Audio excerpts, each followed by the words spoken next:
예, 여러분들 오늘은 목요일 아침이고요. 저희는 계속해서 주기도문에 나타난 주님이 가르쳐 주신 기도의 대상이신 하나님, 그분이 하늘에 계시다라는 말을 묵상해 보도록 하겠습니다.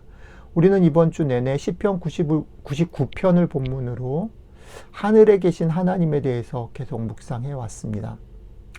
내용을 잠깐 정리를 하자면 그분은 거룩하셔서 우리가 알 수도 맛볼 수도 없는 분이시기 때문에 우리가 그분의 영광을 경험하게 될 때 베드로처럼 이사야처럼 너무나 투명하게 우리의 연약함이나 우리의 죄됨을 깨닫게 되어서 두려움 가운데 처하게 된다라고 말씀드렸습니다. 하지만 이런 경험이 그저 종교적이고 신비하고 주관적인 경험만이 아니라 어제는 그것이 하나님의 성품에 기초한 것이기 때문에 99편이 노래하는 것처럼 그분의 성품, 특별히 그분의 공의로우심에 기초해서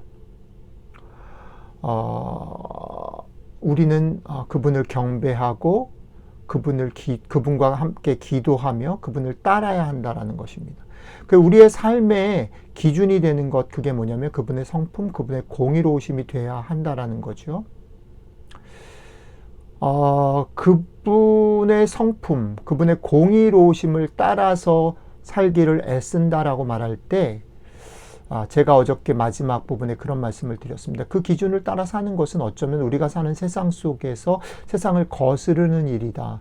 세상 속에서 사실 대부분의 세상의 흐름이 그 길을 따르지 않는다. 그러니까 우리는 사실 외롭고 만만치 않은 길 위에 서 있다라는 말씀을 드렸습니다. 오늘 묵상은 여기에서 출발합니다. 이 만만치 않은 길을 가는 여러분들에게 오늘 묵상이 조금은 격려하는 작은 손길이 되었으면 좋겠습니다.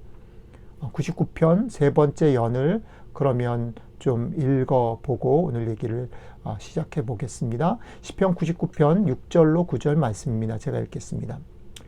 그의 제사장들 중에는 모세와 아론이 있고 그의 이름을 부르는 자들 중에는 사무엘이 있도다. 그들이 여호와께 간구하며 응답하셨도다. 여호와께서 구름 기둥 가운데서 그들에게 말씀하시니 그들은 그가 그들에게 주신 증거와 율례를 지켰도다. 여호와 우리 하나님이여 주께서는 그들에게 응답하셨고 그들의 행한 대로 갚기는 하셨으나 그들을 용서하신 하나님이 신이이다. 너희는 여호와 우리 하나님을 높이고 그 성산에서 예배할지어다. 여호와 우리 하나님은 거룩하심이로다. 아멘. 어제와 그저께에 이어서 시인은 우리에게 갑자기 어떻게 보면 뜬금없이 하나님께 부르짖을 것을 말합니다. 모세가 아론이 사무엘이 그렇게 부르짖었다라고 말합니다. 왜 부르짖음 기도가 중요하냐면 하나님은 기준만을 세워놓고 그 기준을 근거로 통치하시고 평가하시는 그런 심판관이 아니라 우리의 삶에 개입하시고 그 안에서 어떻게 하든지 관계를 맺어서 우리로 하여금 행복하고 즐거운 삶을 살기를 원하시는 우리의 아버지시기 때문입니다. 그것이 기도의 가능성이고 기도의 힘입니다. 오늘 그 시편의 노래 가운데서 근데 특이한 부분, 중요하게 우리가 주목해야 되는 부분은 뭐냐면 그분은 이런 기도를 통해서 그 기도를 들으시면서 죄를 벌하십니다. 그리고 기도하는 사람을 용서하십니다. 여기서 대단히 중요한 두 단어가 나옵니다. 죄를 벌하시고 용서하신다라는 겁니다. 벌하시고 용서하신다.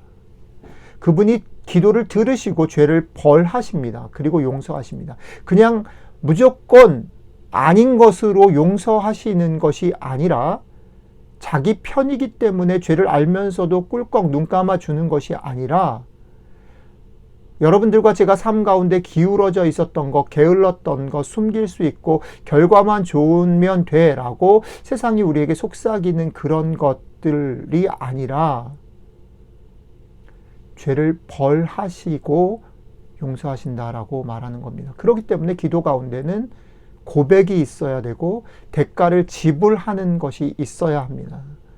그냥 덮어주는 것이 아니라 그 고백 가운데, 그 구체적인 죄 가운데 대가를 지불하는 것을 통해서 용서로 나아간다는 겁니다. 이것이 복음의 대단히 중요한 핵심입니다. 왜 예수님이 죽으셔야만 했을까? 왜 하나님의 아들 하나님이신 그분이 이 땅에 내려오셔서 죽으셔야만 했을까? 그것은 벌을 누군가는 대가를 지불해야만 했기 때문입니다. 그렇기에 그분의 죽음으로 인한, 소위 말하는 은혜로 인한 구원은 값싼 것일 수 없다라는 거죠. 우리가 매번 예배 시간마다, 디딤돌교회 예배 시간마다 성찬을 받을 때에 그분의 몸과 피를 우리가 받는다라고 말할 때, 그분의 몸과 피를 받을 때 우리가 새롭게 된다라고 말할 때 우리는 이 부분을 기억해야 합니다. 그것은 절대 값싼 것일 수가 없는 겁니다. 우리는 궁극적으로 용서를 받아야 합니다. 그러나 그 용서라는 것은 대가 없이 주어지는 것이 아니라는 거죠. 벌 또한 받아야 하는 것입니다. 자, 우리가 주일마다 성찬에 참여하는 것은 그저 면죄부를, 용서를 받는 것이 아니다라는 거지요. 그분을 알아가면 알아갈수록 우리는 이 사실을 더 예민하게 알고 아파하고 두려워함이 생겨야 합니다. 아, 그분의 피와 살이 우리에게 주어졌다라는 것이 얼마나 무겁고 얼마나 예민하고 얼마나 두려워할 만한 일인가. 우리들의 사소한 그런 실패들, 또 눈속임들, 또 그냥 타협들이 작지 않다. 그 대가의 무게를 진하게 느껴야 예수 그리스도의 피로 말미암아, 찢어진 살로 말미암아 우리가 누리는 용서의 값 역시 무겁게 의미 있게 누릴 수 있는 것입니다. 그리고 오늘 우리의 주제인 기도의 부분에 있어서 우리의 기도가 더욱 힘이 주어지는 것입니다. 단순히 우리가 기도를 통해서 만능 열쇠로 우리의 모든 문제를 해결할 수 있는 그런 백이 있다라는 정도가 아니라 우리의 기도를 통해서 우리의 연약함들이, 우리의 잘못들이 사실은 치유되어질 때에 그 대가를 지불함으로 치유되어지고 회복되어지고 그 보혈의 능력으로 우리가 더 용기를 내서 나아갈 수 있게 된다는 거죠. 우리가 처음에 말씀드렸던 것처럼 우리들의 삶이라는 것은 세상 속에서 결코 만만하거나 당당하게 살아갈 수 있는 그런 조건들의 삶이 아닙니다. 그럼에도 불구하고 우리가 그것을 당당하게 살아갈 수 있으려면 기도해야 합니다. 그럴 때 우리의 기도는 이것을 거쳐가는 것이죠. 우리는 기도를 당당하게 드릴 때에 그 기도를 들으시는 하나님께서 치르신 대가, 그의 아들 예수 그리스도가 치르신 대가의 무게, 그리고 그 대가가 지불될 만큼의 우리의 연약함들과 우리의 잘못들의 무게 이상의 값들을 보아야 한다라는 것이죠. 그 믿음이 여러분들과 제 삶에 오늘 다시 쉽지 않지만 외롭지만 이 길을 걸어갈 수 있는 위로와 힘을 주시게 되기를 축복합니다. 기도하겠습니다. 주님, 주께서 찢어주신 몸과 흘려주신 피 때문에 우리가 오늘 다시 용기를 내며 살아간다라는 이 말이 단순히 면죄부가 아니라 구체적으로 우리 가운데 힘이 되고 구체적으로 우리 가운데 치유가 되고 구체적으로 우리 가운데 무게를 줄 수 있으면 참 좋겠습니다.